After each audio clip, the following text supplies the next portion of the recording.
ne u ballafaqohem me një periudhë, me një propagandë jashtëzakonisht shumë të fuqishme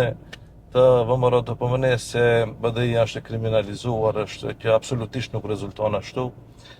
Ishte qëllimi në atë periudhë që të dëshmohet se shqiptarët nuk kanë aftësi menaxhuese me shtetin, që në një farë mënyre të kompletohet emisioni atyre që ta kthejmë Maqedoninë të maqedonasit, që për mendimin tim mendoj se është jashtëzakonisht tmerrsisht shumë e rrezikshme, se nuk është vetëm punë BDI këtu, është puna e ne shqiptarëve si tërsi, ato po na nënshmojnë si shqiptar, nuk na nënshmojnë si po na përbuzin, edhe nuk e di se nëse do zgjat ky akumulim i kësaj energjie negative për një periudhë më të gjatë, nuk e di çfarë përmasa mund të marrë